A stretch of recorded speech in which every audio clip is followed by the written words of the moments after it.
ਸੋ ਇਹ ਗੱਲਾਂ ਚੰਗੀਆਂ ਨਹੀਂ ਹੈਗੀਆਂ ਕੌਮ ਵਾਸਤੇ। ਆਪਣੀ ਵਾਹ ਕਰਾਣੀ ਹੈ, ਦੋ ਚਾਰ ਵਾਰੀ ਕਰਾ ਲਓ, ਪਰ ਵਾਹ ਸੱਚ ਦੇ ਪਰਦੇ ਤੇ ਕਰਾਓ। ਕਹਿੰਦੇ ਨਾ ਗੁਰਬਾਣੀ 'ਚ ਵੀ ਕਹੀਦਾ ਨਾ, ਮਤ ਪਲੀਤੀ ਕੱਪੜ ਹੋਏ ਦੇ ਸਾਬੁਨ ਲਈਆ ਧੋਏ, ਭਰੀਏ ਮਤ ਪਾ ਕੇ ਸੰਗ ਉਹ ਧੋਪੇ ਨਾਵੇਂ ਕੇ ਰੰਗ। ਦੇਖੋ ਨਾ, ਇਹ ਸਿਰਫ ਨਾਮ ਨਾਲ ਔਰ ਸੱਚ ਨਾਲ ਹੀ ਧੋਤਾ ਜਾਏਗਾ, ਨਹੀਂ ਤਾਂ ਨਹੀਂ ਧੋਤਾ ਜਾਏਗਾ। ਕਿਉਂਕਿ ਇਹ ਸਾਡਾ ਕੋਈ ਪੋਲੀਟੀਕਲ ਅਖਾੜਾ ਨਹੀਂ ਹੈ। ਅਗਰ ਅਸੀਂ ਦੇਖਿਆ ਜਾਏ ਤਾਂ ਇਹ ਸਾਡੇ ਸਿੱਖ ਕੌਮ ਦਾ ਇੱਕ ਸਪਾਈਨ ਹੈ, ਜਿਹਨੂੰ ਕਹਿੰਦੇ ਨਾ ਰੀੜ੍ਹ ਦੀ ਹੱਡੀ। ਹੁਣ ਹਿਸਾਬ ਲਾਓ, ਅਗਰ ਉਹੀ ਲੈਵਲ ਦੇ ਉੱਤੇ ਅਸੀਂ ਇਸ ਤਰ੍ਹਾਂ ਜਾਂਦੇ, ਇੰਜ ਨਾ ਜਾਂਦੇ, ਤੇ ਅੱਜ ਅਸੀਂ ਕਿੱਥੇ ਹੁੰਦੇ। ਜੇ ਮੈਂ ਹੁਣ ਕਹਾਂ ਜੀ ਮੈਂ ਟਰੱਕ ਲੱਦ ਕੇ ਹੀ ਮੈਂ ਲੰਗਰ ਹੀ, ਮੇਰਾ ਕੰਮ ਲੰਗਰ ਹੀ ਲਗਾਉਣਾ ਰਹਿ ਗਿਆ, ਤੇ ਉਹ ਗਲਤ ਗੱਲ ਹੈ। ਹੁਣ ਅਗਰ ਤੁਸੀਂ ਪਬਲਿਕ ਵਿੱਚ ਆ ਕੇ ਅਗਰ ਲੰਗਰ ਵਾਸਤੇ ਅਪੀਲ ਕਰਦੇ ਹੋ, ਤੇ ਬੜੀ ਸ਼ਰਮਨਾਕ ਗੱਲ ਹੈ। ਮੇਰੇ ਬੱਚੇ ਮੈਨੂੰ ਪੁੱਛਦੇ ਨੇ, ਪਾਪਾ ਅਸੀਂ ਗੁਰਦੁਆਰੇ ਜਾ ਕੇ ਕੀ ਕਰੀਏ। ਅੱਜ ਲੋੜ ਦੇ ਹਿਸਾਬ ਨਾਲ ਪੈਸੇ ਪਾਉਣ ਨਾ। ਹੁਣ ਮੈਨੂੰ ਭੁੱਖ ਹੈ 2 ਰੋਟੀਆਂ ਦੀ, ਮੈਨੂੰ 10 ਰੋਟੀਆਂ ਆਪਣਾ ਰੱਖ ਦਿਓਗੇ ਤੇ ਮੈਂ ਕੀ ਕਰਾਂਗਾ। 2-4 ਕੁੱਤਿਆਂ ਨੂੰ ਪਾ ਦੇਵਾਂਗਾ, 2-4 ਇੱਧਰ ਪਾ ਦੇਵਾਂਗਾ। ਔਰ ਤੁਹਾਡੇ ਕੋਲ ਕੋਈ ਆ ਕੇ ਪੜ੍ਹਨ ਨੂੰ ਰਾਜੀ ਨਹੀਂ। ਕਿਉਂ? ਕਿਉਂਕਿ ਤੁਹਾਡਾ ਕੋਈ ਡਿਸਿਪਲਿਨ ਨਹੀਂ, ਕੋਈ ਤੁਹਾਡੇ SOPs ਨਹੀਂ, ਕੋਈ ਤੁਹਾਡੇ ਵਿਜ਼ਨ ਨਹੀਂ। ਉਹ ਤੁਸੀਂ ਉਹ ਮੈਂਬਰ ਲਾਏ ਨੇ ਚੇਅਰਮੈਨ, ਜਿਹੜੇ ਆਪ ਹੀ ਉਹਨਾਂ ਨੇ ਕਦੀ ਮੇਰੇ ਖਿਆਲ 12ਵੀਂ ਨਹੀਂ ਪਾਸ ਕੀਤੀ ਹੋਣੀ। ਸਤਿ ਸ਼੍ਰੀ ਅਕਾਲ ਦੋਸਤੋ, ਸਵਾਗਤ ਹੈ ਤੁਹਾਡਾ ਵੌਇਸ ਆਫ ਇੰਡੀਆ ਦੇ ਪ੍ਰੋਗਰਾਮ ਗੁੰਜਾਂ ਸਿੱਖ ਸਿਆਸਤ ਦੀਆਂ। ਸਾਡੇ ਨਾਲ ਮੌਜੂਦ ਹੈਗੇ ਨੇ ਇਕਬਾਲ ਸਿੰਘ ਆਨੰਦ ਜੀ। ਪਿਛਲੀ ਵਾਰ ਵੀ ਇਹਨਾਂ ਦਾ ਇੰਟਰਵਿਊ ਕੀਤਾ ਸੀ ਤੇ ਪੁੱਛੇ ਸੀ ਕੁਝ ਸਿੱਖ ਕੌਮ ਦੀ ਵਧਾਈ ਵਾਲੇ ਸਵਾਲ। ਤਾਂ ਇਹਨਾਂ ਨੇ ਕੁਝ ਅਪੀਲ ਕੀਤੀ ਸੀ, ਸਿੱਖ ਸੰਗਤ ਵੋਟ ਬਣਾਏ, ਜ਼ਿਆਦਾ ਵੋਟ ਬਣਾਏ। ਸਿੰਘ ਸਾਹਿਬ, ਤੁਸੀਂ ਲਾਸਟ ਟਾਈਮ ਅਪੀਲ ਕੀਤੀ ਸੀ ਵੋਟਾਂ ਬਣਾਏ ਜਾਣ। ਉਸ ਅਪੀਲ ਦਾ ਕੁਝ ਖਾਸ ਫਰਕ ਨਹੀਂ ਪਿਆ, ਪਰ ਹਾਂ ਬਹੁਤ ਜ਼ਿਆਦਾ ਵੋਟਾਂ ਕੱਟ ਜ਼ਰੂਰ ਗਈਆਂ। ਕੋਵਿਡ ਦਾ ਕਾਲ ਸੀ, ਜਿਵੇਂ ਆਪ ਜੀ ਵੀ ਕਾਫੀ ਤੋਂ ਬਾਹਰ ਨਹੀਂ ਨਿਕਲੇ, ਮੈਨੂੰ ਦੱਸਦੇ ਪਏ ਸੀ। ਕੀ ਮਾਹੌਲ ਨਜ਼ਰ ਆ ਰਿਹਾ ਜੇ ਇਲੈਕਸ਼ਨ ਆ ਰਹੇ ਨੇ, ਸੰਗਤਾਂ ਨੂੰ ਕੀ ਕਰਨਾ ਚਾਹੀਦਾ ਹੈ? ਕਿਉਂਕਿ ਜਿਹਨਾਂ ਨੇ ਵੋਟ ਬਣਾ ਲਈਆਂ ਨੇ, ਨਵੀਂ ਕਾਫੀ ਬਣੀਆਂ ਨੇ, ਪੁਰਾਣੀ ਬਹੁਤ ਕੱਢੀਆਂ ਨੇ, ਨਵੀਂ ਬਣੀਆਂ ਨੇ, ਤੇ ਸੰਗਤਾਂ ਨੂੰ ਕੀ ਕਰਨਾ ਚਾਹੀਦਾ ਅੱਗੇ? ਵਾਹਿਗੁਰੂ ਦਾ ਖਾਲਸਾ, ਵਾਹਿਗੁਰੂ ਦੀ ਫਤਿਹ। ਸਿੰਘ ਸਾਹਿਬ ਫਤਿਹ ਜੀ। ਮੈਂ ਇੱਕ ਬਾਈਟ ਨਹੀਂ ਦਿੱਤੀ ਸੀ, ਮੈਂ 3-4 ਬਾਈਟਸ ਦਿੱਤੀਆਂ ਸੀ। ਇੱਕ ਤੇ ਮੈਂ ਪਰਸਨਲੀ ਰਿਕੁਐਸਟ ਕੀਤਾ ਸੀ, ਜੋ ਵੀ ਕਮੇਟੀ ਦੇ ਆਪਣਾ ਲੀਡਰਸ ਆਣ, ਉਹਨਾਂ ਅੱਗੇ ਇੱਕ ਬੇਸਿਕ ਟਰੈਕ ਰੱਖਿਆ ਸੀ, ਬਈ ਕਿਸ ਟਰੈਕ ਦੇ ਹਿਸਾਬ ਨਾਲ ਇਹ ਗੁਰਦੁਆਰੇ ਦੀ ਮੈਨੇਜਮੈਂਟ ਹੋਣੀ ਚਾਹੀਦੀ। ਕਿਉਂਕਿ ਇਹ ਸਾਡਾ ਕੋਈ ਪੋਲੀਟੀਕਲ ਅਖਾੜਾ ਨਹੀਂ ਹੈ। ਅਗਰ ਅਸੀਂ ਦੇਖਿਆ ਜਾਏ ਤੇ ਇਹ ਸਾਡੇ ਸਿੱਖ ਕੌਮ ਦਾ ਇੱਕ ਸਪਾਈਨ ਹੈ, ਜਿਹਨੂੰ ਕਹਿੰਦੇ ਨਾ ਰੀੜ੍ਹ ਦੀ ਹੱਡੀ। ਤਾਂ ਕਿ ਸਿੱਖ ਕੌਮ ਜਿਹੜੀ ਹੈ ਉਹ ਪ੍ਰਫੁੱਲਤ ਹੋ ਸਕੇ, ਤਾਂ ਕਿ ਗੁਰੂ ਮਹਾਰਾਜ ਦੇ ਜਿਹੜੇ ਅਸਥਾਨ ਨੇ ਉਹਨਾਂ ਦੀ ਮੇਨਟੇਨੈਂਸ ਅੱਛੀ ਹੋ ਸਕੇ, ਸਿੱਖ ਪ੍ਰਚਾਰ ਅੱਛਾ ਹੋ ਸਕੇ। ਉਹ ਜਿਹੜੀ ਸਭ ਤੋਂ ਵੱਡੀ ਗੱਲ ਹੈ ਉਹ ਐਜੂਕੇਸ਼ਨ ਦੀ, ਉਹ ਟੌਪ ਤੋਂ ਟੌਪ ਸਿੱਖ ਐਜੂਕੇਸ਼ਨ ਹੋਵੇ, ਉਹਦੇ ਵਿੱਚ ਐਡਵਾਂਸ ਕੋਰਸਿਸ ਹੋਣ। ਫਿਰ ਜਿਹੜੇ ਸਾਡੇ ਸਕਿੱਲ ਮੈਟ੍ਰਿਕਸ ਹੋਣੀ ਚਾਹੀਦੀ ਹੈ, ਜਿਹੜੇ ਸਾਡੇ ਭਾਈ ਸਾਹਿਬਾਨ ਜਾਂ ਗ੍ਰੰਥੀ ਸਾਹਿਬਾਨ, ਜਿਨ੍ਹਾਂ ਦੇ ਵਿੱਚ ਮੈਂ ਇਹ ਤਾਂ ਨਹੀਂ ਕਹਿੰਦੀ ਕਮੀਆਂ, ਬਟ ਜੋ ਅਸੀਂ ਚਾਹੁੰਦੇ ਹਾਂ ਉਹਨਾਂ ਦੀ ਇੱਕ ਆਡਿਟ ਹੋਵੇ। ਬਕਾਇਦੇ ਸਾਡਾ ਇੱਕ ਟੀਚਿੰਗ ਸਕੂਲ ਹੋਣਾ ਚਾਹੀਦਾ ਸੀ। 8 ਸਾਲ ਹੋ ਗਏ ਬਾਦਲ ਪਾਰਟੀ ਦੇ ਸਰਕਾਰ ਨੂੰ, ਬਾਦਲ ਪਾਰਟੀ ਦੀ ਰੂਲ ਕਰਦੀ ਪਈ ਹੈ। ਤੁਸੀਂ 8 ਸਾਲ ਦੇ ਦੌਰਾਨ ਕਿੰਨਾ ਚੇਂਜ ਮਹਿਸੂਸ ਕੀਤਾ? ਦੇਖੋ ਜੀ, 8 ਸਾਲ ਹੋਣ ਜਾਂ 18 ਸਾਲ ਹੋਣ, ਫਰਕ ਕੋਈ ਗੱਲ ਨਹੀਂ ਹੈ। ਉਸ ਤੋਂ ਪਹਿਲਾਂ ਕੀ ਸੀ? ਉਸ ਤੋਂ ਪਹਿਲਾਂ ਵੀ ਇਹੀ ਸੀ, ਸਾਰਾ ਕੁਝ ਹਾਲ ਸੀ। ਜਿਹੜਾ ਮੈਨੂੰ ਵੇਲਾ ਯਾਦ ਆਉਂਦਾ ਹੈ, ਉਹ ਆਉਂਦਾ ਜਥੇਦਾਰ ਸੰਤੋਖ ਸਿੰਘ ਦਾ। ਜਿਸ ਵੇਲੇ ਚੁਣੇ ਹੋਏ ਕਮਿਊਨਿਟੀ ਦੇ ਮੈਂਬਰ ਸਨ, ਉਹ ਸਾਰੀਆਂ ਇੰਸਟੀਟਿਊਸ਼ਨ ਸੰਭਾਲੇ ਸਨ, ਜਿਸ ਤਰ੍ਹਾਂ ਭਾਈ ਮੋਹਨ ਸਿੰਘ ਹਰੀ ਸਨ, ਰਾਜਾ ਗੁਲਾਬ ਹਰੀ ਸਨ। ਇਹੋ ਜਿਹੀਆਂ ਸ਼ਖਸੀਅਤਾਂ ਨਾਲ ਉਹਨਾਂ ਨੇ ਬਿਲਕੁਲ ਕਿਧਰੇ ਵੀ ਉਹਨਾਂ ਨੇ ਕੰਪਰੋਮਾਈਜ਼ ਨਹੀਂ ਕੀਤਾ। ਸਕੂਲਾਂ ਦੇ ਇਹ ਸੀ, ਉਸ ਵੇਲੇ ਹਰ ਗੁਰਦਿਆਲ ਸਿੰਘ ਢਿੱਲੋਂ ਉਸ ਵੇਲੇ ਪ੍ਰਿੰਸੀਪਲ ਸਨ। ਐਡਮਿਸ਼ਨ ਤੱਕ ਨਹੀਂ ਮਿਲਦੀ ਸੀ ਸਕੂਲਾਂ ਦੇ ਵਿੱਚ। ਸਾਡੇ ਇੱਕ ਯਾਰ ਨੇ, ਉਹ ISB ਦੇ ਡੀਨ ਰਹੇ ਨੇ, ਪ੍ਰਦੀਪ ਸਿੰਘ। ਉਹ ਕਹਿਣ ਲੱਗੇ, ਇਕਬਾਲ ਸਿੰਘ ਜੀ, ਮੈਂ ਆਪਣੇ ਬੱਚੇ ਦੀ ਐਡਮਿਸ਼ਨ ਕਰਾਉਣੀ ਸੀ, ਮੈਂ 10 ਸਿਫਾਰਸ਼ਾਂ ਲਾਈਆਂ, ਮੇਰੀ ਇੱਕ ਨਹੀਂ ਚੱਲੀ, ਤੇ ਮੈਂ ਉੱਥੇ ਬੱਚਿਆਂ ਨੂੰ ਐਡਮਿਟ ਨਹੀਂ ਕਰਾ ਸਕਦਾ। ਹੁਣ ਹਿਸਾਬ ਲਾਓ, ਅਗਰ ਉਹੀ ਲੈਵਲ ਦੇ ਉੱਤੇ ਅਸੀਂ ਇਸ ਤਰ੍ਹਾਂ ਜਾਂਦੇ, ਇੰਜ ਨਾ ਜਾਂਦੇ, ਤੇ ਅੱਜ ਅਸੀਂ ਕਿੱਥੇ ਹੁੰਦੇ। ਅੱਜ ਅਸੀਂ ਘੱਟ ਤੋਂ ਘੱਟ ਨਹੀਂ ਤੇ ਇੱਕ ਆਪਣੀ ਆਪਣੀ ਆਪਣਾ ਐਜੂਕੇਸ਼ਨ ਦਾ ਇੱਕ ਇੱਕ ਟੌਪ ਅਸੀਂ ਖੜਾ ਕਰ ਲੈਣਾ ਸੀ, ਜਿਸ ਤਰ੍ਹਾਂ ਪ੍ਰਿੰਸਟਨ ਯੂਨੀਵਰਸਿਟੀ ਹੈ, ਜਾਂ ਜਿਸ ਤਰ੍ਹਾਂ ਹਾਰਵਰਡ ਯੂਨੀਵਰਸਿਟੀ ਹੈ, ਜਾਂ ਜਿਸ ਤਰ੍ਹਾਂ ਕੇਲੌਗਸ ਯੂਨੀਵਰਸਿਟੀ ਹੈ। ਬਿਕੋਜ਼ ਸਾਡੇ ਸਿੱਖਾਂ ਦੇ ਵਿੱਚ ਐਜੂਕੇਸ਼ਨਿਸਟ ਦਾ ਕੋਈ ਘਾਟਾ ਨਹੀਂ ਹੈ, ਕੋਈ ਵਿਜ਼ਨ ਨਹੀਂ ਹੈ, ਆਪਣਾ ਘੱਟ ਨਹੀਂ ਹੈ। ਟੌਪ ਤੋਂ ਟੌਪ ਬੰਦੇ ਸਾਡੇ ਕੋਲ ਹੈਗੇ ਨੇ ਜਿਹੜੇ ਇਸ ਕੰਮ ਨੂੰ ਅੱਗੋਂ ਟੌਪ ਤੋਂ ਟੌਪ ਲਿਜਾ ਸਕਦੇ ਨੇ। ਪਰ ਮਾੜੀ ਗੱਲ ਇਹ ਹੋਈ ਕਿ ਜਿਨ੍ਹਾਂ ਨੇ ਆਪ ਨਹੀਂ ਪੜ੍ਹਿਆ ਹੋਇਆ, ਜਿਹੜੇ ਆਪ ਮੈਟ੍ਰਿਕ ਫੇਲ ਨੇ, ਜਾਂ ਜਿਨ੍ਹਾਂ ਨੂੰ ਸਮਝ ਹੀ ਕੁਝ ਨਹੀਂ, ਉਹਨਾਂ ਨੂੰ ਤੁਸੀਂ ਚੇਅਰਮੈਨ ਬਣਾ ਦਿੱਤਾ ਸਕੂਲਾਂ ਦਾ। ਹੁਣ ਉਹ ਚੇਅਰਮੈਨ ਹੀ ਬਣਾ ਕੇ ਕਰਨਗੇ ਕੀ? ਕਿਉਂਕਿ ਉਹਨਾਂ ਨੇ 5-7 ਲੱਖ 10 ਲੱਖ ਲਾਇਆ ਇਲੈਕਸ਼ਨਾਂ ਤੇ ਉਹਨਾਂ ਨੇ ਪੈਸਾ ਕੱਢ। ਮਗਰ ਹੁਣ ਤੇ ਦੇਖੋ ਬਾਦਲ ਪਾਰਟੀ ਦੇ ਜਿਹੜੇ ਲਾਸਟ ਦੇ 2 ਸਾਲ ਰਹੇ ਨੇ, ਡਾਇਲਿਸਿਸ ਸੈਂਟਰ ਵੀ ਖੁੱਲ ਗਿਆ, MRI ਦਾ ਸੈਂਟਰ ਵੀ ਖੁੱਲ ਗਿਆ, ਤੇ ਇਹ ਤਾਂ ਕੁਝ ਨਾ ਕੁਝ ਕੰਮ ਤੇ ਹੋ ਰਿਹਾ ਦੇਖੋ ਜੀ, ਮੈਂ ਤੇ ਕਹਿ ਰਿਹਾ ਕੰਮ ਜ਼ਰੂਰ ਹੋ ਰਹੇ ਨੇ। ਸਿਰਸਾ ਸਾਹਿਬ ਬੜੇ ਅਗਰੈਸਿਵ। ਮੈਂ ਇੱਕ ਗੁਜ਼ਾਰਿਸ਼ ਸਿਰਫ ਉਹਨਾਂ ਨੂੰ ਇਹ ਕਰਨੀ ਹੈ ਕਿ ਸੱਚ ਦਾ ਹੀ ਜਿੱਤ ਹੁੰਦੀ ਹੈ, ਸੱਚ ਦੀ ਹਮੇਸ਼ਾ, ਠੀਕ ਹੈ ਨਾ। ਗੁਰੂ ਨਾਨਕ ਸਾਹਿਬ ਨੇ ਹਮੇਸ਼ਾ ਪੂਰਾ ਆਧਾਰ ਜੀਵਨ ਦਾ ਸੱਚ ਤੇ ਰੱਖਿਆ, ਉਹ ਸੱਚ ਦੀ ਹੀ ਬਾਣੀ ਬੋਲੀ ਹੈ, ਠੀਕ ਹੈ ਨਾ ਜੀ। ਔਰ ਜਿੱਥੇ ਸੱਚ ਰਹੇਗਾ ਉਹ ਜਿਹੜਾ ਹੈ ਉਹ ਕਦੀ ਮਾਰ ਨਹੀਂ ਖਾਏਗਾ। ਜੇ ਤੁਸੀਂ ਡਾਇਲਿਸਿਸ ਯੂਨਿਟ ਅਗਰ ਖੋਲ੍ਹਿਆ ਤੇ ਸਾਧ ਸੰਗਤ ਨਾਲ ਤੁਸੀਂ ਸ਼ੇਅਰ ਕਰੋ, ਬਈ ਇਹ ਮੈਂ ਇਸ ਸਕੀਮ ਸੈਂਟਰਲ ਗਵਰਨਮੈਂਟ ਦੀ ਸਕੀਮ ਤੇ ਖੋਲ੍ਹਿਆ ਹੈ, ਔਰ ਇੱਥੇ BPL ਫੈਮਲੀਜ਼ ਆਉਣਗੀਆਂ ਤਾਂ ਉਹਨਾਂ ਦਾ ਇਲਾਜ ਫ੍ਰੀ ਹੋਏਗਾ। ਜਾਂ ਮੈਂ ਇਹ ਆਪਣਾ ਸਕੈਨ ਸੈਂਟਰ ਖੋਲ੍ਹਿਆ ਹੈ, ਉੱਥੇ ਅਗਰ BPL ਫੈਮਲੀਜ਼ ਆਉਣਗੀਆਂ ਤਾਂ ਉਹਨਾਂ ਦੇ 50 ਰੁਪਏ ਲੱਗਣਗੇ। ਹੁਣ ਦੇਖੋ ਨਾ, ਇਹੋ ਜਿਹੀਆਂ ਗੱਲਾਂ ਸਪਸ਼ਟ ਕੀਤੀਆਂ ਨਹੀਂ। ਹੁਣ ਲੋਕ ਵਿਚਾਰੇ ਪਰੇਸ਼ਾਨ ਹੋ ਰਹੇ ਨੇ। ਜਿਸ ਵੇਲੇ ਉਹ ਜਾਂਦੇ ਨੇ ਉਹਨਾਂ ਕੋਲ BPL ਦਾ ਕਾਰਡ ਤੇ ਹੁੰਦਾ ਨਹੀਂ, ਤੇ ਉਹ ਉਸ ਕੈਟੇਗਰੀ 'ਚ ਫਾਲ ਇਨ ਨਹੀਂ ਕਰਦੇ, ਤੇ ਉਹਨਾਂ ਨੂੰ ਫਿਰ ਉਹੀ ਚਾਰਜ ਹੋ ਰਿਹਾ ਹੈ ਬਾਹਰ ਨਾਲੋਂ ਵੀ ਜ਼ਿਆਦਾ, ਔਰ ਸਰਵਿਸ ਹੈ ਹੀ ਨਹੀਂ।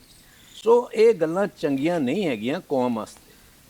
ਆਪਣੀ ਵਾਹ ਕਰਾਣੀ ਹੈ, 2-4 ਵਾਰੀ ਕਰਾ ਲਓ, ਪਰ ਵਾਹ ਸੱਚ ਦੇ ਪਰਦੇ ਤੇ ਕਰਾਓ, ਸੱਚ ਦੇ ਦੀ ਬੇਸ ਤੇ ਕਰਾਓ। ਮਗਰ ਸਿੰਘ ਸਾਹਿਬ, ਸੱਚ ਦੀ ਗੱਲ ਤੇ ਹੈਗੀ, ਉਹਨਾਂ ਨੇ ਸੱਚੀ ਲੰਗਰ ਤੇ ਸੱਚੀ ਲਗਾਇਆ ਸੀ। ਦੇਖੋ ਕਰੋਨਾ ਜੀ, ਕਾਲ ਨੇ ਸੇਵਾ ਤੇ ਸੱਚੀ ਕੀਤੀ ਸੀ, ਮੈਂ ਕਿਸਾਨਾਂ ਨਾਲ ਕਹਿੰਦਾ ਲੜਾਈ ਤੇ ਸੱਚੀ ਕੀਤੀ ਸੀ। ਮੈਂ ਕਹਿੰਦਾ ਬਹੁਤ ਅੱਛਾ ਕੀਤਾ ਸੀ ਉਹਨਾਂ ਨੇ। ਲੰਗਰ ਸੇਵਾ ਜਿਹੜੀ ਇਹ ਆਮ ਜਿਹੜੇ ਰੁੱਲ ਕੇ ਬੰਦੇ ਗਏ ਨੇ, ਇਹਨਾਂ ਨੂੰ ਲੰਗਰ ਛਕਾਇਆ, ਬਹੁਤ ਚੰਗਾ ਕੀਤਾ। ਮੈਂ ਵੀ ਕੀਤਾ। ਮੈਂ ਵੀ ਹਰ ਰੋਜ਼ 1000-1200 ਆਦਮੀਆਂ ਦਾ ਮੇਰੇ ਬੰਦੇ ਲੰਗਰ ਛਕਾਉਂਦੇ ਰਹੇ ਨੇ। ਉਹ ਤਾਂ ਬੜੀ ਉੱਤਮ ਗੱਲ ਹੈ। ਜੇ ਮੈਂ ਹੁਣ ਕਹਾਂ ਜੀ ਮੈਂ ਟਰੱਕ ਲੱਦ ਕੇ ਹੀ ਮੈਂ ਲੰਗਰ ਹੀ, ਮੇਰਾ ਕੰਮ ਲੰਗਰ ਹੀ ਲਗਾਉਣਾ ਰਹਿ ਗਿਆ, ਤੇ ਉਹ ਗਲਤ ਗੱਲ ਹੈ।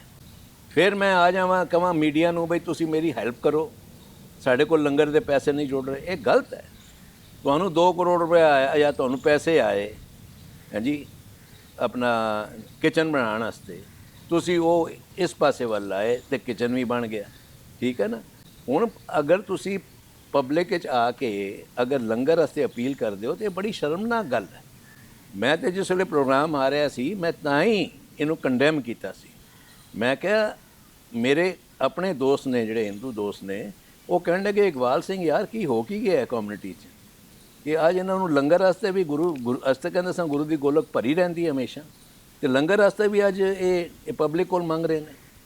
ਤੇ ਮੈਂ ਉਹਨੂੰ ਫਿਰ ਉਹਨਾਂ ਨੂੰ ਸਮਝਾਉਂਦਾ ਸਾਂ ਬਈ ਨਹੀਂ, ਕੋਵਿਡ ਕਰਕੇ ਸੰਗਤ ਘੱਟ ਆ ਰਹੀ ਹੈ ਤੇ ਲੰਗਰ ਦੀ ਪ੍ਰਥਾ ਜਿਹੜੀ ਉਹ ਚੱਲਣੀ ਚਾਹੀਦੀ ਹੈ। ਮਗਰ ਅਸੀਂ ਕਦੋਂ ਤੱਕ ਇਹ ਗੱਲਾਂ ਜਿਹੜੀਆਂ ਨੇ ਛੁਪਾਉਂਦੇ ਰਹਾਂਗੇ? ਨਹੀਂ ਛੁਪ ਸਕਦੇ। ਸੋ ਮੇਰੀ ਬੇਨਤੀ ਇਹੀ ਹੈ ਬਈ ਜੋ ਵੀ ਕਹਿਣਾ ਸੀ ਸੱਚ ਕਹੋ, ਠੀਕ ਹੈ ਨਾ। ਮੈਂ ਤੁਸੀਂ ਦੇਖੋ ਮੇਰਾ ਕੋਈ ਇੰਟਰਸਟ ਨਹੀਂ ਹੈ, ਨਾ ਤੇ ਮੈਂ ਪੋਲੀਟੀਸ਼ੀਅਨ ਹਾਂ, ਨਾ ਮੈਂ ਕੋਈ ਲੀਡਰ ਹਾਂ। ਹਾਂ, ਮੈਂ ਇੱਕ ਹਰਟ ਸਿੱਖ ਹਾਂ। ਹਰਟ ਸਿੱਖ ਕਿਉਂ ਆ ਕਿ ਮੈਂ ਦੇਖ ਰਿਹਾ ਮੇਰੇ ਬੱਚੇ ਮੈਨੂੰ ਪੁੱਛਦੇ ਨੇ ਪਾਪਾ ਅਸੀਂ ਗੁਰਦੁਆਰੇ ਜਾ ਕੇ ਕੀ ਕਰੀਏ? ਇਹ ਕਿਰਪਾਨਾਂ ਤੇ ਇਹ ਲੜਾਈਆਂ ਤੇ ਇਹ ਪੈਸੇ ਖਾਂਦੇ ਨੇ ਤੇ ਇਹ ਕਰਦੇ ਨੇ, ਅਸੀਂ ਉਹਨਾਂ ਨੂੰ ਕੀ ਗੁਰਮਤ ਦਈਏ? ਕੀ ਗੁਰਮਤ ਦਈਏ? ਅਸੀਂ ਕੀ ਐਗਜ਼ਾਮਪਲ ਦੇ ਸਕਦੇ ਹਾਂ ਅਗਲੀ ਨੈਕਸਟ ਜਨਰੇਸ਼ਨ ਨੂੰ? ਬਾਈ ਤੁਹਾਨੂੰ ਕਿਉਂ ਰਿਲੀਜਨ ਦੇ ਵਿੱਚ ਜਾਣਾ ਚਾਹੀਦਾ? ਤੁਸੀਂ ਆਪ ਦੇਖੋ, ਝਾਤੀ ਮਾਰ ਕੇ ਦੇਖ ਲਓ ਕਿੰਨੀਆਂ ਸਿੱਖ ਫੈਮਲੀਆਂ ਨੇ ਜਿਨ੍ਹਾਂ ਦੇ ਬੱਚੇ ਗੁਰੂ ਹਰਕ੍ਰਿਸ਼ਨ ਪਬਲਿਕ ਸਕੂਲ ਪੜ੍ਹਦੇ ਨੇ, ਸਿਵਾਏ ਕਿ ਜਿਹੜੇ ਮੀਗਰ ਹੋਣਗੇ ਵਿਚਾਰੇ, ਜਿਹੜੇ ਉਹਨਾਂ ਦੇ ਹੋਣਗੇ ਕਿਸੇ ਧਨਾੜ ਬੰਦਿਆਂ ਦੀ ਸਿੱਖ ਦੀਆਂ ਫੈਮਲੀਆਂ ਪੜ੍ਹਦੀਆਂ ਨੇ।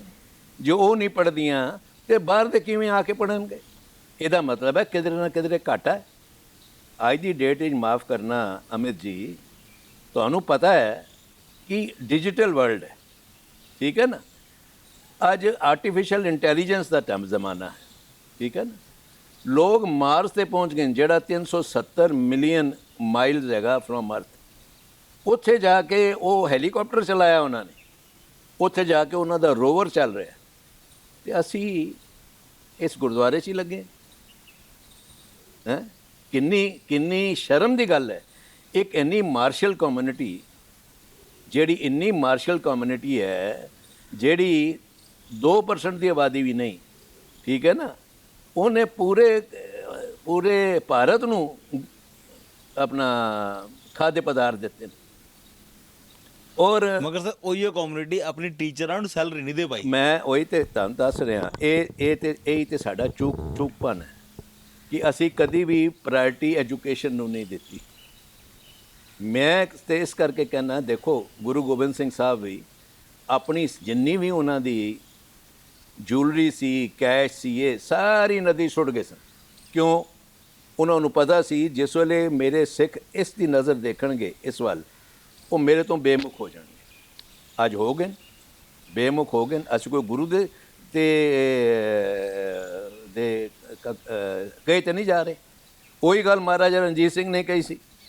ਗੁਰੂ ਸਾਹਿਬ ਕਹਿ ਗਏ ਸਨ, ਮੇਰਾ ਕੋਈ ਅਸਥਾਨ ਬਣਾਏਗਾ ਤੇ ਉਹਦਾ ਵਿਨਾਸ਼ ਹੋ ਜਾਏਗਾ, ਉਹਦਾ ਆਗਾ ਪਿਛਾ ਨਹੀਂ ਰਹਿਣਾ।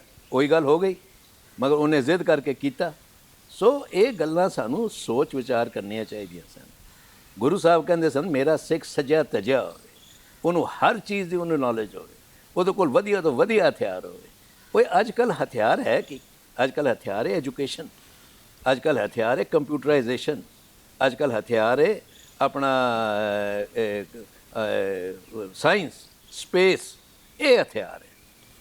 ਮਗਰ ਉਸ ਹਥਿਆਰ ਨੂੰ ਪੜ੍ਹਾਉਣ ਵਾਸਤੇ ਟੀਚਰ ਅੱਜ ਰੁਲ ਰਹੀਆਂ ਨੇ, ਪ੍ਰੋਟੈਸਟ ਕਰ ਰਹੀਆਂ ਨੇ। ਈਵਨ ਪਰਸੋਂ ਪ੍ਰੋਟੈਸਟ ਹੋਇਆ, ਮੰਜੇ ਸਿਰਸਾ ਕਹਿੰਦੇ ਰਹੇ ਮੈਂ ਦਿੱਲੀੋਂ ਬਾਹਰ ਹੈਗਾ, ਮਗਰ ਬਾਅਦ 'ਚ 1 ਘੰਟੇ ਬਾਅਦ ਆਪ ਵੀ ਮੈਂ ਉਹੀ ਤੇ ਤੁਹਾਨੂੰ ਗੱਲ ਕੀਤੀ ਹੈ। ਝੂਠ ਦੇ ਆਧਾਰ ਤੇ ਕੋਈ ਇਮਾਰਤ ਨਹੀਂ ਖੜੀ ਹੋ ਸਕਦੀ, ਇਹ ਮੈਂ ਤੁਹਾਨੂੰ ਦੱਸ ਦਿਆਂ। ਝੂਠ ਹਮੇਸ਼ਾ ਕਿਸੇ ਨਾ ਕਿਸੇ ਵੇਲੇ ਟਹਿ ਜਾਂਦਾ ਹੈ, ਜਿਸ ਵੇਲੇ ਸੱਚ ਅੱਗੇ ਆ ਜਾਂਦਾ ਹੈ। ਇਹ ਨਾ ਸਮਝੋ ਕਿ ਇਹ ਸਾਡੀ ਸਿੱਖ ਸੰਗਤ ਇੰਨੀ ਬੇਵਕੂਫ ਹੈ ਜਾਂ ਪਾਗਲ ਹੈ, ਸਮਝਦੇ ਨਾ। ਉਹ ਵੀ ਸਾਰੀ ਗੱਲ, ਮਗਰ ਐਸ ਹੁਣ ਆ ਰਹੀਆਂ ਨੇ ਵੋਟਾਂ। ਪਹਿਲੇ ਤਾਂ ਸਿੱਖ ਸੰਗਤ ਆਪ ਹੀ ਵੋਟ ਪਾਣੇ ਜਾਂਦੀ ਨਹੀਂ, ਜਿਹੜੇ ਜਾਂਦੇ ਨੇ ਉਹ ਮਤਲਬ ਆਪਣੀ ਪਾਰਟੀ ਧੜੇਬਾਜ਼ੀ ਦੇ ਅੱਗੇ ਰਹਿ ਜਾਂਦੇ ਨੇ। ਦੇਖੋ ਜੀ, ਇਹ ਜਿਹੜਾ ਸਿਸਟਮ ਹੈ ਨਾ, ਪਾਰਲੀਮੈਂਟਰੀ ਸਿਸਟਮ, ਸਭ ਇਹ ਕਰਪਸ਼ਨ ਦਾ ਬੀਜ ਹੈ, ਬੀਜ। ਅੱਜ ਇੱਕ ਲੀਡਰ ਨੂੰ 30 35 40 ਬੰਦੇ ਖੜਨ ਕਰਨ ਵਾਸਤੇ ਵੀ ਉਹਨਾਂ ਨੂੰ ਫੰਡਿੰਗ ਕਰਨੀ ਪੈਂਦੀ ਹੈ। ਇਹ ਕਿਉਂ ਹੋਵੇ? ਸਾਡੇ ਇੱਥੇ ਹੋਣਾ ਚਾਹੀਦਾ ਪ੍ਰੈਜ਼ੀਡੈਂਸ਼ੀਅਲ ਸਿਸਟਮ। ਮੈਂ ਇਹ ਨਹੀਂ ਕਹਿੰਦਾ ਕਿ ਗੁਰਦੁਆਰਾ ਐਕਟ ਹੁਣ ਇਹ ਇਲੈਕਸ਼ਨ ਐਕਟ ਬੰਦ ਨਹੀਂ ਹੋ ਸਕਦਾ, ਮਗਰ ਇਹਦੇ 'ਚ ਅਮੈਂਡਮੈਂਟ ਜ਼ਰੂਰ ਹੋ ਸਕਦੀ ਹੈ। ਅਗਰ ਤੁਸੀਂ ਯੂਨੈਨਿਮਸਲੀ ਸਾਰੇ ਖੜੇ ਹੋ ਕੇ ਤੇ ਗਵਰਨਮੈਂਟ ਨੂੰ ਅਪਰੋਚ ਕਰੋ, ਬਈ ਸਾਡੇ ਵਾਸਤੇ ਇਹ ਫਾਇਦੇਮੰਦ ਨਹੀਂ ਹੈ, ਸਾਨੂੰ ਤੁਸੀਂ ਪ੍ਰੈਜ਼ੀਡੈਂਸ਼ੀਅਲ ਸਿਸਟਮ ਦੇ ਉੱਤੇ ਲੈ ਕੇ ਆਓ। ਜੇ ਮੈਨੂੰ ਯਾਦ ਹੈ ਤੇ ਇਹਦੇ ਉੱਤੇ ਗੱਲ ਹੋਈ ਸੀ, 2012-13 ਦੀ ਗੱਲ ਹੈਗੀ ਹੈ। ਈਵਨ 11-12 ਜਾਂ 12-13 ਦੀ ਗੱਲ ਹੈ, ਐਗਜ਼ੈਕਟ ਈਅਰ ਯਾਦ ਨਹੀਂ ਆ ਰਿਹਾ। ਸ਼ੀਲਾ ਦੀਕਸ਼ਿਤ ਟਾਈਮ 'ਚ ਗੱਲ ਹੋਈ ਸੀ, ਮਗਰ ਬੜੀ ਕੰਟਰੋਵਰਸੀ ਹੋ ਗਈ ਸੀ ਕਿ ਅਸੀਂ ਕੋਈ ਸੈਂਟਰ ਗਵਰਨਮੈਂਟ ਕਿਉਂ ਨਹੀਂ ਕਰਦੀ, ਸਟੇਟ ਗਵਰਨਮੈਂਟ ਕਿਉਂ ਨਹੀਂ ਕਰਦੀ, ਤੁਸੀਂ ਕਿਉਂ ਕਰ ਰਹੇ ਹੋ? ਦੇਖੋ ਅਮਿਤ ਜੀ, ਹਰ ਚੰਗੀ ਗੱਲ ਦੇ ਪਿੱਛੇ ਜਿਹੜਾ ਹੈ ਨਾ, ਨੁਕਤਾਚੀਨੀ ਜ਼ਰੂਰ ਹੁੰਦੀ, ਹਰ ਜਗ੍ਹਾ ਹੁੰਦੀ। ਪਰ ਜਿਹੜਾ ਇਹ ਬੰਦਾ ਲੀਡ ਲੈਣ ਵਾਲਾ ਨਾ, ਉਹਦਾ ਕੌਨਫੀਡੈਂਸ ਹੋਣਾ ਚਾਹੀਦਾ ਕਿ ਮੈਂ ਇਹਨੂੰ ਸੇਲ ਥਰੂ ਕਰ ਲਾਂਗਾ। ਅੱਜ ਪਬਲਿਕ ਨੂੰ ਵਿਸ਼ਵਾਸ ਵਿੱਚ ਲੈ ਕੇ ਅਗਰ ਸਮਝਾਇਆ ਜਾਂਦਾ, ਪਬਲਿਕ ਕਹਿੰਦੀ ਬਿਲਕੁਲ ਤੁਸੀਂ ਸਹੀ ਕਹਿ ਰਹੇ ਹੋ, ਇੱਕ ਪੈਸਾ ਨਹੀਂ ਖਰਚ ਹੋਣਾ ਚਾਹੀਦਾ ਇਹਨਾਂ ਇਲੈਕਸ਼ਨਾਂ ਦੇ ਉੱਤੇ। 500 ਸਾਡੇ ਸਿੰਘ ਸਭਾਵਾਂ ਹੈਗੀਆਂ, ਸਾਡੇ ਉੱਥੇ ਪੇਟੀਆਂ ਪਈਆਂ ਹੋਣ, ਅਸੀਂ ਇੱਕ ਸਿੱਖ ਨੂੰ ਉਹਨੂੰ ਆਪਣਾ ਪਿੰਨ ਕੋਡ ਦੇ ਦਈਏ, ਉਹਦੇ ਨਾਂ ਦਾ, ਉਹਦਾ ਬਾਰ ਕੋਡਿੰਗ ਕਰ ਦਈਏ, ਔਰ ਉਹਨੂੰ ਕਹੀਏ ਬਈ ਹਾਂ ਹੁਣ 3 ਬੰਦਿਆਂ 'ਚੋਂ ਤੂੰ ਆਪਣੀ ਪੇਟੀ 'ਚ ਪਾ ਦੇ ਕਿਹਨੂੰ ਚੁਣਨਾ ਤੂੰ, ਔਰ ਉਸ ਤੋਂ ਬਾਅਦ ਉਹਨਾਂ ਦੀ ਅਸੀਂ ਗਿਣਤੀ ਕਰ ਲਈਏ ਤੇ ਉਹ ਬੰਦੇ ਨੂੰ ਸਾਰੇ ਯੂਨੈਨਿਮਸਲੀ ਹਾਰ ਪਾਣ, ਉਹ ਸਾਡਾ ਸੇਵਾਦਾਰ ਹੈ। ਅਸੀਂ ਸੇਵਾਦਾਰ ਚੁਣਨੇ ਨੇ, ਨਾ ਕੋਈ ਅਸੀਂ ਪ੍ਰੋਫਿਟ ਮੇਕਿੰਗ ਵਾਲੇ ਬਿਜ਼ਨਸਮੈਨ ਚੁਣਨੇ ਨੇ।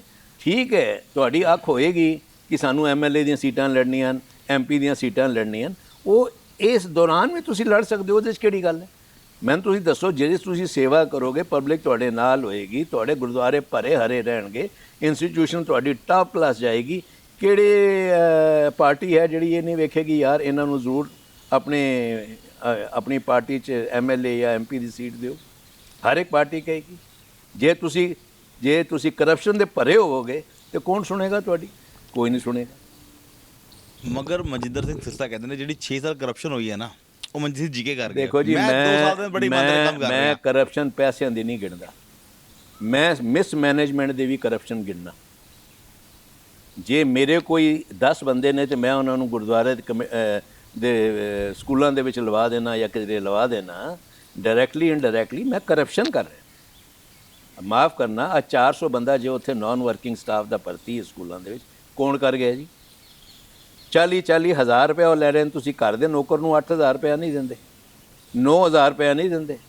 ਉੱਥੋਂ ਦਾ ਪੀਐਨ ਲੈ ਰਿਹਾ ਇੰਨੇ ਪੈਸੇ, ਗਾਰਡਨਰ ਲੈ ਰਿਹਾ ਇੰਨੇ ਪੈਸੇ, ਸਫਾਈ ਕਰਨ ਵਾਲਾ ਲੈ ਰਿਹਾ ਇੰਨੇ ਪੈਸੇ। ਤੁਹਾਨੂੰ ਸ਼ਰਮ ਨਹੀਂ ਆਉਂਦੀ?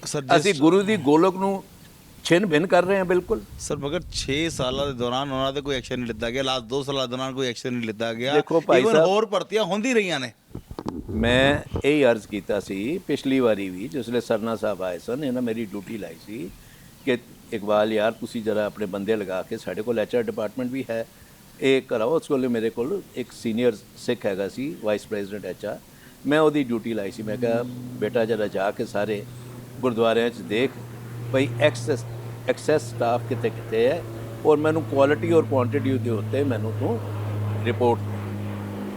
ਉਹ ਕਹਿਣ ਲੱਗਾ ਜੀ 1642 ਭਾਈ ਸਾਹਿਬ ਤੇ ਇਹ ਹੈਗੇ ਹੈ ਪੂਰੇ।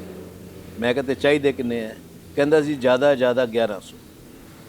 ਮੈਂ ਕਿਹਾ ਇਹ ਤੇ 500 ਬਹੁਤ। ਕਹਿੰਦਾ ਜੀ ਉਹਦੇ ਵਿੱਚੋਂ ਵੀ 1100 ਦੇ ਵਿੱਚੋਂ 70% ਐਸੇ ਹੈ ਜਿਨ੍ਹਾਂ ਨੂੰ ਮੁਜਮਾਨੀ ਜਪਜੀ ਸਾਹਿਬ ਨਹੀਂ ਆਉਂਦਾ। ਮੈਂ ਤਾਂ ਉਸੇ ਵੇਲੇ ਸੋਚਿਆ, ਮੇਰਾ ਮਾਥਾ ਖਣ ਗਿਆ, ਓਏ ਅਸੀਂ ਕਿਸ ਪਾਸੇ ਟੁਰ ਪਏ ਹਾਂ। ਹਰ ਇੱਕ ਦੇਖੋ ਜੀ, ਵੈਟੀਕਨ ਦੇ ਵਿੱਚ ਵੀ ਇੱਕ ਵੈਟੀਕਨ ਦਾ ਸਕੂਲ ਹੈ ਜਿੱਥੇ ਬਿਸ਼ਪ, ਆਰਚ ਬਿਸ਼ਪ ਤੇ ਇਹ ਟ੍ਰੇਨ ਹੁੰਦੇ ਤਾਂ ਉਹਨਾਂ ਨੂੰ ਉਹਨਾਂ ਅਹੁਦਿਆਂ ਤੇ ਲਗਾਇਆ ਜਾਂਦਾ। ਸਾਡੇ ਇੱਥੇ ਕਿਹੜਾ ਸਕੂਲ ਹੈ ਜੀ? ਮੈਨੂੰ ਮਾਫ ਕਰੋ, ਦੱਸੋ। ਜੋ ਅਸੀਂ ਸਮਝੀਏ ਕਿ ਹਾਂ ਜਿਹੜੇ ਗੁਰੂ ਗ੍ਰੰਥ ਸਾਹਿਬ ਦੇ ਉੱਤੇ ਤਾਬੇ ਤੇ ਬੈਠੇ ਨੇ ਭਾਈ ਸਾਹਿਬ, ਹਾਂਜੀ, ਉਹ ਸਕੂਲ ਚੋਂ ਨਿਕਲ ਕੇ ਅੱਗੇ ਆਏ ਨੇ। ਫਿਰ ਦੁਰਗਤ ਇਹ ਹੈ ਕਿ ਤੁਸੀਂ ਉਹਨਾਂ ਨੂੰ ਕੀ ਦੇ ਦਿੰਦੇ ਹੋ ਜੀ? 15,000 20,000। ਉਹ ਕਿੱਥੋਂ ਆਪਣੇ ਬੱਚੇ ਪਾਲਣ ਤੇ ਕਿੱਥੋਂ ਆਪਣਾ ਘਰ ਚਲਾਵਣ? ਉਹਨਾਂ ਦੀ ਅੱਖ ਫੇਰਨ ਦੀ ਹੈ ਪੈਸੇ ਵੱਲ। ਤਾਂ ਇਹ ਗੱਲਾਂ ਜਦ ਤੱਕ ਤੁਸੀਂ ਧਿਆਨ ਨਾਲ ਨਹੀਂ ਸੁਣੋਗੇ ਜਾਂ ਨਹੀਂ ਕਰੋਗੇ, ਹਰ ਮੇਰੇ ਆਪਣੇ ਹਿਸਾਬ ਨਾਲ ਆਪਸ਼ਨ ਕੀ ਹੈਗਾ? ਆਪਸ਼ਨ ਇਹ ਹੈਗਾ, ਦੇਖੋ, ਨਹੀਂ ਆਪਸ਼ਨ ਕੀ ਹੈਗਾ? ਆਪਸ਼ਨ ਇਹ ਹੈਗਾ ਤੁਹਾਡੇ ਦਿਲ ਦੀ ਸਫਾਈ ਤੇ ਸੱਚਾਈ। ਅੱਜ ਤੁਹਾਡੇ ਦਿਲ ਦੀ ਸੱਚਾਈ ਹੋਏਗੀ ਨਾ, ਸੰਗਤ ਵੇਖੇਗੀ ਕਿ ਨਾ ਕੋਈ ਕੰਮ ਹੋ ਰਿਹਾ ਹੈ, ਸੰਗਤ ਦੁਗਣੀ ਗੋਲਕ ਭਰੇਗੀ। ਸਰ ਸੰਗਤ ਦੇਖ ਰਹੀ ਕਾਲ ਦੇ ਅੰਦਰ ਵੀ 40-42 ਕਰੋੜ ਭਰਤੇ, ਮਗਰ ਡੀਜੇ ਸੈਲਰੀ ਨਹੀਂ ਮਿਲੀਆਂ। ਮੈਂ ਤੁਹਾਨੂੰ ਦੱਸ ਰਿਹਾ ਨਾ, ਇਹਦਾ ਮਤਲਬ ਖੋਟ ਹੈ ਨਾ ਜੀ ਸਾਡੀ ਨੀਅਤ 'ਚ। ਸਾਡੀ ਨੀਅਤ 'ਚ ਖੋਟ ਹੈ। ਅੱਜ ਤਾਬੇ ਤੇ ਜਿਹੜੇ ਭਾਈ ਸਾਹਿਬ ਬੈਠੇ ਨੇ, ਉਹਨਾਂ ਦੀ ਘੱਟ ਤੋਂ ਘੱਟ ਲੱਖ ਰੁਪਏ ਤਨਖਾਹ ਹੋਣੀ ਚਾਹੀਦੀ ਹੈ, ਨਾਲ ਗੱਡੀ ਡਰਾਈਵਰ ਹੋਣਾ ਚਾਹੀਦਾ, ਉਹਨਾਂ ਦੇ ਬੱਚੇ ਫ੍ਰੀ ਪੜ੍ਹਨੇ ਚਾਹੀਦੇ, ਉਹਨਾਂ ਨੂੰ ਮਾਣ ਹੋਵੇ ਕਿ ਮੈਂ ਅੱਜ ਗੁਰੂ ਗ੍ਰੰਥ ਸਾਹਿਬ ਜੀ ਦਾ ਆਪਣਾ ਬੰਗਲਾ ਸਾਹਿਬ ਗੁਰਦੁਆਰੇ ਦਾ ਮੈਂ ਗ੍ਰੰਥੀ ਹਾਂ। ਔਰ ਉਹਨਾਂ ਦੀ ਕੋਈ ਨਾ ਕੋਈ ਇੱਕ ਸਕਿੱਲ ਮੈਟ੍ਰਿਕਸ ਹੋਣੀ ਚਾਹੀਦੀ। ਇੱਕ ਸਕੂਲ ਛੋਟਾ ਜਿਹਾ ਹੋਣਾ ਚਾਹੀਦਾ ਜਿਹਦੇ ਵਿੱਚ ਅਸੀਂ ਇਹ ਟ੍ਰੇਨ ਕਰ ਸਕੀਏ। ਫਿਰ ਉਹ ਕਹਿਣ ਲੱਗੇ ਜੀ ਇਹ ਭਾਈਆਂ ਨੂੰ ਅਸੀਂ ਕੀ ਕਰੀਏ, ਜਿਹੜੇ ਭਾਈ ਸਾਹਿਬ ਹੈਗੇ ਨੇ ਥੱਲੇ ਉਹਨਾਂ ਨੂੰ ਕੀ ਕਰੀਏ? ਮੈਂ ਇਹ ਉਹਨਾਂ ਨੂੰ ਅਰਜ਼ ਕੀਤੀ, ਮੈਂ ਕਿਹਾ ਯਾਰ 100 ਅੱਜ ਕੱਲ੍ਹ ਓਪਰਚੁਨਿਟੀਜ਼ ਹੈਗੀਆਂ ਨੇ ਪ੍ਰਾਈਵੇਟ ਸੈਕਟਰ ਦੇ ਵਿੱਚ, ਪਬਲਿਕ ਸੈਕਟਰ ਦੇ ਵਿੱਚ। ਮੇਰੇ ਕੋਲ ਘੱਟ ਤੋਂ ਘੱਟ ਨਹੀਂ ਤੇ 50 ਸਿਕਿਉਰਿਟੀ ਵਾਲੇ ਹੋਣਗੇ ਮੇਰੀਆਂ ਕੰਪਨੀਆਂ 'ਚ। ਮੈਂ ਕਿਹਾ ਤੁਸੀਂ ਆਪਣਾ ਇਹਨਾਂ ਬੰਦਿਆਂ ਦੀ ਦਸ਼ਮੇਸ਼ ਸਿਕਿਉਰਿਟੀ ਅਕੈਡਮੀ ਬਣਾ ਦਿਓ। ਸਾਡੇ ਕੋਲ ਇੱਕ ਤੋਂ ਇੱਕ ਜਨਰਲ ਵਧੀਆ ਹੈ ਜਿਹਦੀ ਅਸੀਂ ਡਿਊਟੀ ਲਗਾ ਸਕਦੇ ਹਾਂ। ਯਾਰ ਤੁਸੀਂ ਇਹਨਾਂ ਨੂੰ ਟ੍ਰੇਨ ਕਰੋ ਟੂਵਰਡਸ ਸਿਕਿਉਰਿਟੀ, ਸੇਫਟੀ ਐਂਡ ਆਪਣਾ ਐਡਮਿਨਿਸਟ੍ਰੇਸ਼ਨ। ਉਹ 2-3-4 ਮਹੀਨਿਆਂ ਦੇ ਵਿੱਚ ਉਹ ਬੰਦੇ ਟ੍ਰੇਨ ਹੋ ਜਾਂਦੇ ਨੇ। ਬਾਹਰ ਉਹਨਾਂ ਦੀ 16,000 ਰੁਪਏ ਦੀ ਤਨਖਾਹ ਲੱਗ ਜਾਂਦੀ ਹੈ। ਤੁਸੀਂ ਤਾਂ ਉਹਨਾਂ ਦਾ ਭਲਾ ਹੀ ਕਰਨ ਲੱਗੇ ਹੋ ਨਾ। ਕਿੱਥੇ ਤੁਸੀਂ 6,000 8,000 ਜਾਂ 10,000, ਕਿੱਥੇ ਉਹ 16,000। ਉਹ ਬੰਦੇ ਵੀ ਨਾਲ ਆਪਣਾ ਕੰਮ ਆ ਗਏ, ਨਾਲ ਸੋਹਣੇ ਸੱਜੇ ਹੋਏ ਸਰਦਾਰ ਹਰ ਜਗ੍ਹਾ ਖੜੇ ਹੋਣ ਤੇ ਐਕਸਪੋਜ਼ਰ ਹੁੰਦਾ ਹੈ। ਲੋ ਜੀ ਇਹ ਸਰਦਾਰ ਖੜਾ ਜੀ, ਠੀਕ ਹੈ ਨਾ। ਤੇ ਇਹ ਕਈ ਗੱਲਾਂ ਨੇ ਜਿਹੜੀਆਂ ਇਹ ਵਿਚਾਰਨ ਵਾਲੀਆਂ ਨੇ। ਆਪ ਜੀ ਨੇ ਇੱਕ ਵੀਡੀਓ ਵਾਇਰਲ की हुई सी, आप ऑडियो वीडियो वायरल हुई सी कि आप जी कहते 5 रुपए की गुल्लक पाओ। फिर 5 रुपए की गुल्लक से पान क्यों चलेगी? मैं कहना जी 5 क्यों पाओ? ਸਾਡੇ ਗੁਰੂ ਸਾਹਿਬ ਨਾਰੀਅਲ ਫੋੜਦੇ ਸਨ, 1.25 ਰੁਪਏ ਦਾ ਪ੍ਰਸ਼ਾਦ ਕਰਦੇ ਸਨ ਉਸ ਵੇਲੇ। ਚਲੋ ਉਹ ਉਸ ਵੇਲੇ ਦੀ ਗੱਲ ਹੋ ਗਈ। ਅੱਜ ਲੋੜ ਦੇ ਹਿਸਾਬ ਨਾਲ ਪੈਸੇ ਪਾਉਣ ਨਾ। ਹੁਣ ਮੈਨੂੰ ਭੁੱਖ ਹੈ 2 ਰੋਟੀਆਂ ਦੀ, ਮੈਨੂੰ 10 ਰੋਟੀਆਂ ਆਪਣਾ ਰੱਖ ਦਿਓਗੇ ਤੇ ਮੈਂ ਕੀ ਕਰਾਂਗਾ? 2-4 ਕੁੱਤਿਆਂ ਨੂੰ ਪਾ ਦੇਵਾਂਗਾ, 2-4 ਇੱਧਰ ਪਾ ਦੇਵਾਂਗਾ। ਠੀਕ ਹੈ ਕਿ ਨਹੀਂ ਠੀਕ ਹੈ? ਮੈਨੂੰ ਚਾਹੀਦਾ ਪੈਸਾ ਗੋਲਕ ਦਾ ਸਿਰਫ ਗੁਰਦੁਆਰੇ ਚਲਾਉਣ ਵਾਸਤੇ, ਮੈਨੂੰ ਹੋਰ ਕੋਈ ਪੈਸਾ ਨਹੀਂ ਚਾਹੀਦਾ। ਅੱਜ ਸਕੂਲ ਆਪਣੇ ਪੈਰਾਂ 'ਤੇ ਆਪ ਖੜੇ ਹੋਣੇ ਚਾਹੀਦੇ ਨੇ। ਅੱਜ ਤੁਸੀਂ ਇੱਕ ਪ੍ਰਾਈਵੇਟ ਸਕੂਲ ਦੇਖੋ, ਉਹਨਾਂ ਕੋਲ 50 ਕਰੋੜ ਰੁਪਏ ਦੇ ਰਿਜ਼ਰਵ ਪਏ ਨੇ। ਮਾਫ ਕਰਨਾ, ਵਸੰਤ ਵਿਹਾਰ ਦਾ ਜਿਹੜਾ ਤੁਹਾਡਾ ਸਕੂਲ ਹੈ, ਗੁਰੂ ਹਰਕ੍ਰਿਸ਼ਨ ਪਬਲਿਕ ਸਕੂਲ, ਉਸ ਤੋਂ ਥੋੜ੍ਹੀ ਦੂਰੀ 'ਤੇ ਦਿੱਲੀ ਪਬਲਿਕ ਸਕੂਲ ਹੈ। ਉਹਦੀ ਫੀਸ 50,000 ਰੁਪਏ ਮਹੀਨੇ ਦੀ ਹੈ, ਉਹਨਾਂ ਕੋਲ ਐਡਮਿਸ਼ਨ ਕੋਈ ਨਹੀਂ, ਤੇ ਤੁਹਾਡੀ 3-3.5 ਰੁਪਏ ਦੀ ਹੈ। ਹਾਲਾਂਕਿ ਤੁਹਾਡਾ ਇਨਫਰਾਸਟ੍ਰਕਚਰ ਉਸ ਸਕੂਲ ਨਾਲੋਂ ਬਹੁਤ ਵਧੀਆ, ਔਰ ਤੁਹਾਡੇ ਕੋਲ ਕੋਈ ਆ ਕੇ ਪੜ੍ਹਨ ਨੂੰ ਰਾਜੀ ਨਹੀਂ। ਕਿਉਂ? ਕਿਉਂਕਿ ਤੁਹਾਡਾ ਕੋਈ ਡਿਸਪਲਿਨ ਨਹੀਂ, ਕੋਈ ਤੁਹਾਡੇ SOPs ਨਹੀਂ, ਕੋਈ ਤੁਹਾਡੇ ਵਿਜ਼ਨ ਨਹੀਂ। ਉਹ ਤੁਸੀਂ ਉਹ ਮੈਂਬਰ ਲਾਏ ਨੇ ਚੇਅਰਮੈਨ, ਜਿਹੜੇ ਆਪ ਹੀ ਉਹਨਾਂ ਨੇ ਕਦੀ ਮੇਰੇ ਖਿਆਲ 12ਵੀਂ ਨਹੀਂ ਪਾਸ ਕੀਤੀ ਹੋਣੀ। ਸੋ ਇਸ ਜਿੰਨੀ ਕਰੂਰਤਾ ਹੈ, ਇਹ ਕਿੱਥੋਂ ਖਤਮ ਹੋਏਗੀ? ਉਹ ਕਹਿੰਦੇ ਨਾ, ਗੁਰਬਾਣੀ 'ਚ ਵੀ ਕਹੀਦਾ ਨਾ, ਮਤ ਪਲੀਤੀ ਕੱਪੜ ਹੋਏ ਦੇ ਸਾਬੁਣ ਲਈਆ ਧੋਏ, ਭਰੀਏ ਮਤ ਪਾ ਕੇ ਸੰਗ ਉਹ ਧੋਪੇ ਨਾਵੇਂ ਕੇ ਰੰਗ। ਠੀਕ ਹੈ ਨਾ, ਇਹ ਸਿਰਫ ਨਾਮ ਨਾਲ ਔਰ ਸੱਚ ਨਾਲ ਹੀ ਧੋਤਾ ਜਾਏਗਾ, ਨਹੀਂ ਤਾਂ ਨਹੀਂ ਧੋਤਾ ਜਾਏਗਾ। ਇਹ ਨਹੀਂ ਤਾਂ ਚੱਲਦਾ ਰਹੇਗਾ, ਇਸ ਤਰ੍ਹਾਂ ਹੀ ਚੱਲਦਾ ਰਹੇਗਾ। ਹੁਣ ਇਲੈਕਸ਼ਨਾਂ ਹੋਣ ਤੋਂ ਪਹਿਲਾਂ ਵੈਲ ਐਡਵਾਂਸ ਮੈਂ 4 ਮਹੀਨੇ ਪਹਿਲੇ ਸਭ ਨੂੰ ਅਪੀਲ ਕੀਤੀ ਸੀ। ਮੈਂ ਕਿਹਾ ਦੇਖੋ, ਮੇਰੇ ਕੋਲੋਂ ਹੱਥ ਜੋੜ ਕੇ ਅਪੀਲ ਹੈ, ਤੁਸੀਂ ਇਹਨਾਂ ਇਲੈਕਸ਼ਨਾਂ ਨੂੰ ਤੁਸੀਂ ਖਾਲੀ ਐਜ਼ ਅ ਸੇਵਾ ਦੇ ਆਧਾਰ ਬਣਾਉਣਾ, ਇਹ ਨਹੀਂ ਕੋਈ ਪੋਲੀਟੀਕਲ ਬਣਾਉਣਾ। ਮੈਨੂੰ ਸ਼ਰਮ ਆ ਰਹੀ ਹੈ ਹਾਲੇ ਵੀ ਸੁਣ ਕੇ ਕਿ ਲੱਖਾਂ ਰੁਪਏ ਖਰਚ ਹੋ ਰਹੇ। ਕਿਉਂ ਬਈ?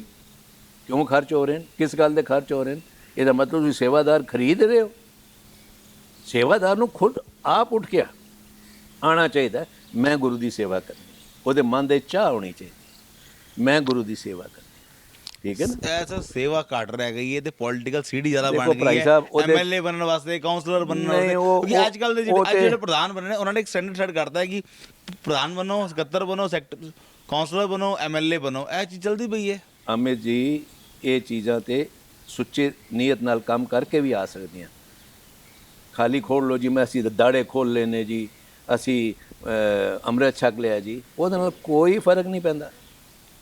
ਫਰਕ ਪੈਂਦਾ ਹੈ ਅੰਦਰੋਂ ਤੁਹਾਡੀ ਤਬੀਅਤ ਧੋਤੀ ਗਈ ਹੈ ਕਿ ਨਹੀਂ ਧੋਤੀ ਗਈ, ਤੁਹਾਡੇ ਮਨ ਦੇ ਵਿੱਚ ਨਾਮ ਦਾ ਵਾਸਾ ਹੈ ਨਹੀਂ ਹੈ, ਹਿਊਮੈਨਿਟੀ ਲਈ ਕੁਝ ਹੈ ਕਿ ਨਹੀਂ ਹੈ, ਗਰੀਬਾਂ ਵਾਸਤੇ ਕੁਝ ਕਰਨ ਦੇ ਕੋਈ ਹੈ ਤੁਹਾਡੇ ਕੋਲ ਕਿ ਨਹੀਂ। ਅਸੀਂ ਸਾਡੀ ਕੰਪਨੀ 500 ਬੱਚਾ ਸਿਕਲੀਗਰ ਪਰ ਆਪਣਾ ਪੜ੍ਹਾ ਰਹੇ ਹਾਂ। ਅਸੀਂ ਪਰਸੋਂ ਟੀਮ ਭੇਜੀ ਹੈ ਅਲਵਰ, ਜਾ ਕੇ ਉੱਥੇ ਹਾਲ ਦੇਖੋ। ਫੈਮਲੀਆਂ ਉੱਥੇ 100-150 ਫੈਮਲੀ ਰਹਿੰਦੀ ਹੈ। ਨਾਲੇ ਗੰਦੇ ਸਿੱਖ ਨੂੰ ਤਾਂ ਸਿੱਖ ਲੋਕੀ ਸਿੱਖ ਹੀ ਨਹੀਂ ਮੰਨਦੇ। ਜੇ ਉਹਨਾਂ ਦੀ ਆਬਾਦੀ ਨੂੰ ਜੋੜਤਾ ਜਾਏ ਤਾਂ ਆਬਾਦੀ ਬਹੁਤ ਬਹੁਤ ਸਾਡੇ ਤੋਂ ਜ਼ਿਆਦਾ ਸਿੱਖ ਹੀ ਉਹਨਾਂ 'ਚ ਹੈ, ਮਗਰ ਸਰ ਕਾਊਂਟ ਨਹੀਂ ਕਰਦੇ। ਮਾਫ ਕਰਨਾ, ਅੱਜ ਉਹ ਪੂਰਨ ਸਿੱਖ ਹੈਗੇ ਨੇ, ਔਰ ਉਹ ਗੁਰੂ ਗੋਬਿੰਦ ਸਿੰਘ ਸਾਹਿਬ ਨੂੰ, ਗੁਰੂ ਗ੍ਰੰਥ ਸਾਹਿਬ ਨੂੰ ਪੂਰਨ ਮੰਨਦੇ ਨੇ। ਤੁਹਾਡੀ ਤੇ ਔਲਾਦਾਂ ਹੀ ਨਹੀਂ ਮੰਨਦੀਆਂ, ਤੁਹਾਡੀਆਂ ਤੇ ਔਲਾਦਾਂ ਹੀ ਦਾੜੀ ਕਟਾ ਕੇ ਬੈਠੀਆਂ ਹਨ। ਗੁਰਦੁਆਰੇ ਕਦੀ ਉਹਨਾਂ ਨੇ ਮੱਥਾ ਨਹੀਂ ਟੇਕਿਆ, ਉਹਨਾਂ ਨੂੰ ਇਲਮ ਹੀ ਕੁਝ ਨਹੀਂ। ਬਈ ਮਾਫ ਕਰਨਾ, ਪਰਸੋਂ ਚੇਤ ਦਾ ਮਹੀਨਾ ਚੜ੍ਹਿਆ, ਨਵਾਂ ਸਾਲ ਹੈ ਨਾ, ਕਿੰਨੇ ਕੁ ਬੱਚਿਆਂ ਨੂੰ ਪਤਾ ਹੈ ਆਪਣਾ ਸਿੱਖ ਫੈਮਲੀਜ਼ ਨੂੰ? ਕਿਸੇ ਨੂੰ ਨਹੀਂ ਪਤਾ। ਔਰ ਉਹਦੀ ਮਹੱਤਵ ਕੀ ਹੈ ਉਹ ਕਿਸੇ ਨੂੰ ਵੀ ਨਹੀਂ ਪਤਾ। ਸੋ ਇਹ ਕਿੰਨੀ ਇਗਨੋਰੈਂਸ ਹੈ ਸਾਡੀ। ਔਰ ਇਹ ਕਿਹਦੀ ਸਰ ਬਿਖਰੀ ਪਈ ਹੈ। 2% ਤੁਸੀਂ ਗਿਣਦੇ ਹੋ ਜਿਹੜੇ ਸਿੱਖ ਜੁੜ ਜਾਣ ਤੇ ਕੌਮ ਤਾਂ ਕਾਫੀ ਅੱਗੇ ਨਿਕਲ ਜਾਏ। ਗਿਣਤੀ ਜੁੜਨੇ ਚਾਹੀਦੇ ਨੇ ਭਾਈ ਸਾਹਿਬ। ਸਾਨੂੰ ਸਪੈਸ਼ਲ ਇੱਕ ਸੈੱਲ ਬਣਾਉਣਾ ਚਾਹੀਦਾ ਇਹਨਾਂ ਦੇ ਵਾਸਤੇ। ਕੌਣ ਬਣਾਏਗਾ? ਆਪਣਾ ਸੰਗਤ ਬਣਾਏਗੀ। ਤੁਸੀਂ ਸੰਗਤ ਨੂੰ ਰੋਸ਼ਨੀ ਤੇ ਦਿਓ ਨਾ। ਕਹੋ ਜੀ ਅਸੀਂ ਇਹ ਸਿੱਖ ਆਪਣਾ ਬੈਕਵਰਡ ਸਿੱਖ ਮਾਸਿਸ ਵਾਸਤੇ ਇੱਕ ਫੋਰਮ ਬਣਾਇਆ, ਇਹਦੇ ਤੁਸੀਂ ਡੋਨੇਟ ਕਰੋ। ਔਰ ਅਸੀਂ ਇਹ ਕੰਮ ਕਰਨ ਜਾ ਰਹੇ ਹਾਂ। ਅਲਵਰ 100 ਮਕਾਨ ਬਣਾਉਣ ਜਾ ਰਹੇ ਹਾਂ। ਬੁਰਹਾਨਪੁਰ 'ਚ ਅਸੀਂ 100 ਮਕਾਨ ਬਣਾਉਣ ਜਾ ਰਹੇ ਹਾਂ। ਅਸੀਂ ਜਮਨਾ ਪਾਰ ਇੰਨੇ ਬਣਾਉਣ ਜਾ ਰਹੇ ਹਾਂ। ਇੰਨੇ ਬੱਚਿਆਂ ਨੂੰ ਅਸੀਂ ਐਜੂਕੇਸ਼ਨ ਦੇਣ ਲੱਗੇ ਹਾਂ। ਇਹ ਸਾਡਾ ਬਜਟ ਹੈ।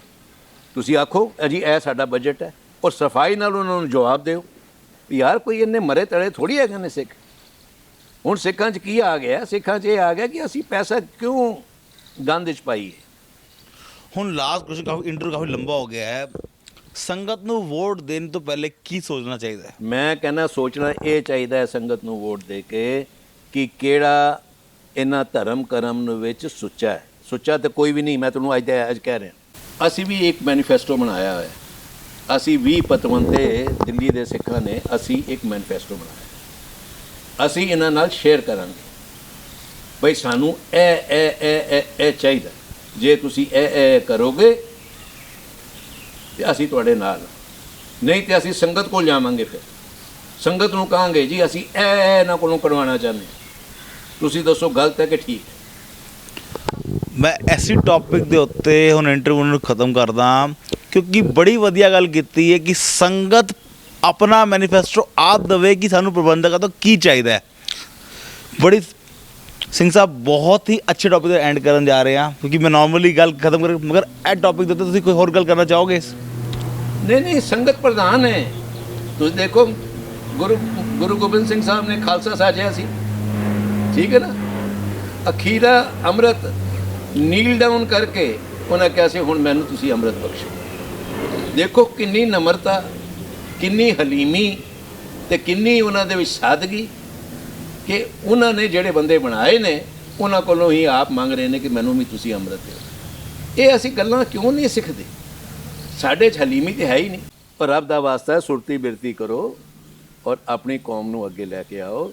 ਤੁਹਾਨੂੰ ਗੁਰੂ ਮਹਾਰਾਜ ਨੇ ਬੜਾ ਅੱਛਾ ਮੌਕਾ ਦਿੱਤਾ, ਇੱਕ ਉਹਦੀ ਹਮੇਸ਼ਾ ਤੁਹਾਡੇ ਤੇ ਬਖਸ਼ਿਸ਼ ਰਹੀ ਹੈ ਔਰ ਉਹ ਤੁਸੀਂ ਕਰੋ। ਹੁਣ ਅਜੇ ਕਹਿ ਦਿਓ ਜੀ, ਅਗਲਾ ਕਹਿ ਦੇ ਜੀ ਮੈਂ ਤਾਂ ਕੁਝ ਨਹੀਂ ਕੀਤਾ ਜੀ, ਮੈਂ ਤਾਂ ਕੋਈ, ਉਹ ਜੇ ਤੂੰ ਨਹੀਂ ਕੀਤਾ ਤੇਰੇ ਬੰਦਿਆਂ ਨੇ ਤਾਂ ਕੀਤਾ ਨਾ। ਜੇ ਤੇਰੇ ਬੰਦਿਆਂ ਨੇ ਕੀਤੀ ਹੈ ਬੇਈਮਾਨੀ ਜਾਂ ਕਰਪਸ਼ਨ ਕੀਤੀ ਹੈ ਤੇ ਤੂੰ ਵੀ ਨਾਲ ਹੈ, ਤੂੰ ਕਿਹੜਾ ਉਸ ਤੋਂ ਬਾਹਰ ਹੈ। ਸੋ ਇਹ ਗੱਲਾਂ ਜਿਹੜੀਆਂ ਨੇ ਇੱਕ ਦੂਜੇ ਤੇ ਤੁਹਮਤ ਨਾ ਲਾਓ, ਰੱਬ ਦਾ ਵਾਸਤਾ ਹੈ। ਹੁਣ ਤਾਂ ਮੈਂ ਦੇਖ ਰਿਹਾ ਕਿ ਤੁਹਮਤਾਂ ਲੱਗਣੇ ਵੀ ਸ਼ੁਰੂ ਹੋ ਗਿਆ, ਤੂੰ ਇੰਨੇ ਕਰੋੜ ਖਾ ਗਿਆ, ਤੂੰ ਇੰਨੇ ਕਰੋੜ ਖਾ ਗਿਆ। ਉਹ ਜੋ ਹੋ ਗਿਆ ਉਸ 'ਤੇ ਮਿੱਟੀ ਪਾ, ਠੀਕ ਹੈ ਨਾ। ਆਪਣਾ ਇੱਕ ਕਾਮਨ ਬਣਾਓ ਵੀ ਹਾਂ ਇਹ ਸੁਧਾਰ ਅਸੀਂ ਐਜ਼ ਏ ਕਮਿਊਨਿਟੀ ਕਰਨੇ ਨੇ ਜੋ ਸੰਗਤ ਸਾਡੇ ਤੋਂ ਚਾਹੁੰਦੀ, ਤੇ ਸਾਨੂੰ ਉਸੇ ਦੇ ਉੱਤੇ ਹੀ ਚੱਲਣਾ ਪਏਗਾ। ਐਸੇ ਸਾਡੇ ਨਾਲ ਇਕਬਾਲ ਸਿੰਘ ਆਨੰਦ ਜੀ, ਜਿਨ੍ਹਾਂ ਨੇ ਆਪਣੇ ਵਿਚਾਰ ਰੱਖੇ ਤੇ ਆਪਣੀ ਗੱਲ ਬੜੀ ਬੇਬਾਕੀ ਨਾਲ ਰੱਖੀ। ਦੇਖਦੇ ਰਹੋ voice of India. Waheguru ji the Khalsa, Waheguru ji the Fateh. Waheguru ji the Khalsa, Waheguru ji the Fateh.